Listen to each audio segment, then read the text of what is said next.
Hello बच्चों, online class में आपका स्वागत है। आज दिनांक 27/1/21 कक्षा बीएड सेकेंड ईयर।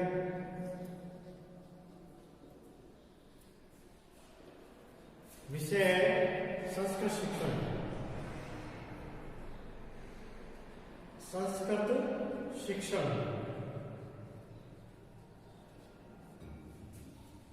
इकाई 3 का अध्ययन कर रहे हैं हम। प्रकरण रहेगा अपने संस्कृत शिक्षणे संस्कृत शिक्षणे नीलपत्रस्य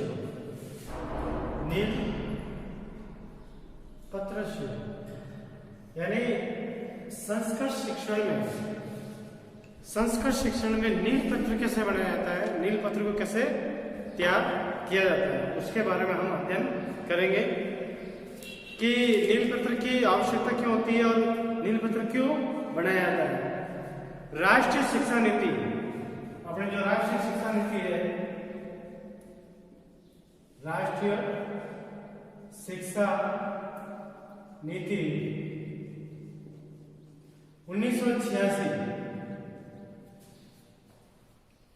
में मूल्यांकन को अनुदेशन का अभिन्न अंग बनाने के लिए उसे सतत व व्यापक बनाने पर विचार किया गया है, जिससे छात्रों की त्रुटियों को निदान कर उनका उपचार किया जा सके।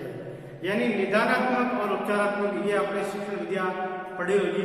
निदानात्मक का मतलब होता है कि उन कमियों को, उन समस्याओं का पता करना जिसके कारण शिक्षार्थी मतलब कि ज्ञान प्राप्त नहीं कर पा रहा है, या उसको ज्ञान प्राप्त करने में कहीं न कहीं मुसीबतों का, समस्याओं का सामना करना पड़ रहा है। ऐसे तो हम उस शिक्षार्थी के अंदर, हम उनके अंदर कमियां देखेंगे, जिससे आपने ये जो एक निदानात्मक और उपचारात्मक, ये दोनों वर्ड एक चिकित्सा जगत से हैं। जैसे आप डॉक्टर के पास जाते हो तो डॉक्टर से आप अपॉइंट लेते हो, डॉक्टर चेक करता है, फिर उसके बाद में आपके टेस्ट लिखता है कि आपको यूरिन टेस्ट करवाना है, आपको ब्लड टेस्ट करवाना है, आपको ये टेस्ट करवाना है।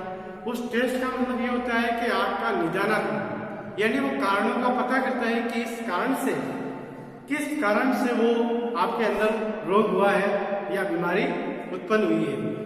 फिर वो टेस्ट होने के बाद में जब पूरी रिपोर्टें आप डॉक्टर को ले जाके देते हो, फिर वो रिपोर्टों को देने के बाद यानी वो कारणों का पता करके, यानी समस्याओं का पता करके फिर वो आपका इलाज लिखता है, यानी उपचारात्मक। फिर उसके बाद में तो ये हम यहाँ पे उपचारात्मक और निदानात्मक अपने शिक्षण में भी काम में लेते हैं कि पहले हम शिक्षार्थी के अंदर क्या कमियां हैं, शिक्षार्थी के अंदर क्या कमी रह गई जिससे वो पढ़ाई नहीं कर पा रहे हैं। फिर इसके बाद में कमियां आने के बाद में हम उसका उपचार करते हैं। अतः सामान्य प्रश्न पत्र की अपेक्षा इकाई प्रश्न पत्र का विशेष महत्व है। इकाई प्रश्न पत्र का विशेष महत्व, इसके निर्माण में उद्देश्यों का विशेष ध्यान रखा जाता है। कोई भी कार्य करते हैं, मैंने 10 बार बोला होगा कि कोई भी कार्य करते हैं, अगर उस कार्य में अगर कोई उद्देश्य नहीं छिपा है तो कोई भी कार्य सफल नहीं हो सकता है। क्योंकि कार्य करने के लिए उसमें उद्देश्य जरूर होना चाहिए कि मैं ये क्यों करूं, मैं ये कार्य क्यों करूं, ये मेरे लिए क्यों जरूरी है। तो अगर उस क्यों का उत्तर नहीं मिलता है तो उस कार्य में रुचि नहीं लगेगी, हम उस कार्य को नहीं करेंगे। ऐसे कैसे अगर हम शिक्षण करवा रहे हैं या हम कोई कार्य करवा रहे हैं या मूल्यांकन कर रहे हैं, तो उस मूल्यांकन के पीछे उद्देश्य होना चाहिए, तभी वो विद्यार्थी उसमें इंटरेस्ट लेगा।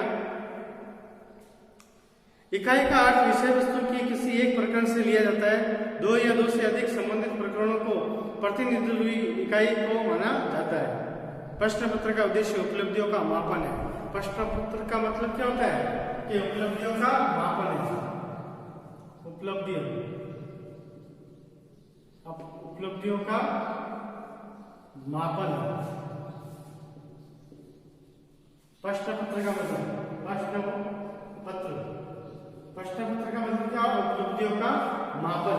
यानी आपने जो भी पढ़ा है, जो भी अध्ययन किया है, या आपके द्वारा एक शिक्षक के द्वारा जो पढ़ाया गया है और एक शिक्षार्थी के द्वारा जो पढ़ा गया है या सीखा गया है, उसमें कहाँ तक सीखा है, कहाँ तक उसने उस ज्ञान को प्राप्त किया है, उस उपलब्धि यानी कहाँ तक उसने उपलब्धि प्राप्त की है, उस उपलब्धियों का मापन यानी मापना, आंकना कि उसने कितनी पढ़ाई करी है, उसको कितना समझ में आया, उसको बोलते हैं। वो अंकों के द्वारा हम अगर नंबर देते हैं उसी को मापन कहते हैं, उसको क्या कहते हैं, मापन कहा जाता है। अब मैं यहाँ पे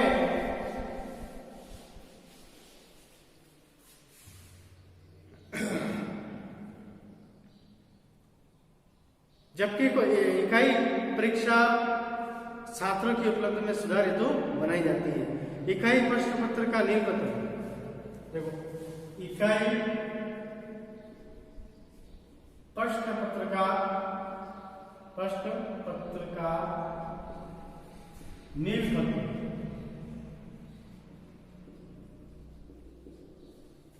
अब नींव पत्र यानी ब्लूप्रिंट, क्या बोलते हैं इसको, ब्लूप्रिंट।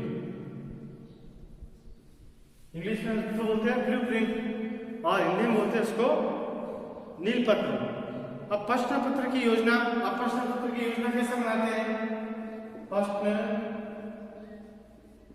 पत्र की योजना बनाना। हम प्रश्न पत्र बनाते हैं बच्चों के लिए, मूल्यांकन के लिए प्रश्न बनाते हैं या उनकी उपलब्धियों का मापन करने के लिए हम प्रश्न पत्र बनाते हैं। तो प्रश्न पत्र में किन चीजों को समाहित किया जाए जिससे उनके पूरे जो भी ज्ञान प्राप्त किया उस पूरी उद्देश्य की प्राप्ति की जा सके। जैसे अब 4 तरह के प्रश्न पत्र होते हैं कि उद्देश्य की दृष्टि से अंक विभाजन, उद्देश्यों की दृष्टि से अंक विभाजन, बराबर, उद्देश्यों की दृष्टि से उनका अंक विभाजन किया जाता है। दूसरा है विषय वस्तु की दृष्टि से अंक विभाजन, विषय वस्तु की दृष्टि से अंक विभाजन।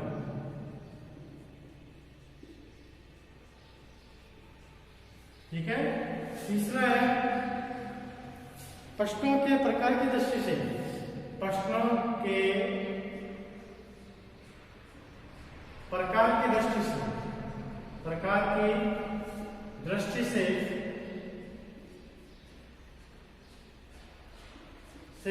अंक विभाजन।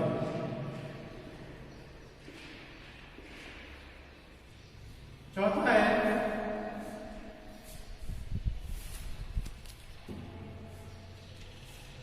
विकल्पों की योजना। चौथा क्या है, विकल्पों की योजना, विकल्पों की योजना। और लास्ट है हमें खंडों की योजना, खंडों की योजना।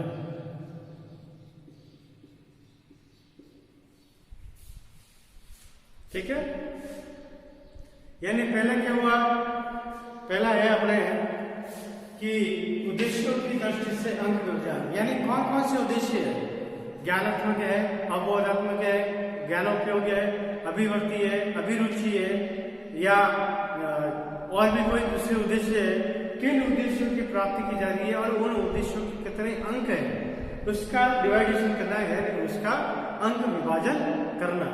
उसके बाद में विषय वस्तु की दृष्टि से अंक विभाजन, यानी विषय वस्तु यानी जैसे ग्रामर का है, पद्यांश है, गद्यांश है और रचनात्मक है, और कितने उनका जैसे अंक विभाजन करना, जैसे कितने ग्रामर के प्रश्न के अंक है, कितने पद्यांश के अंक है, कितने गद्यांश के अंक है, उन अंकों का विभाजन करना।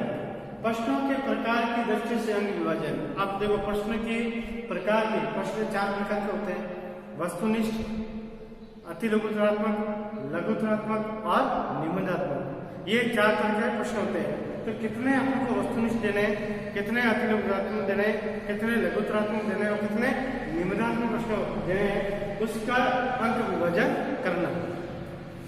फिर है विकल्पों की योजना।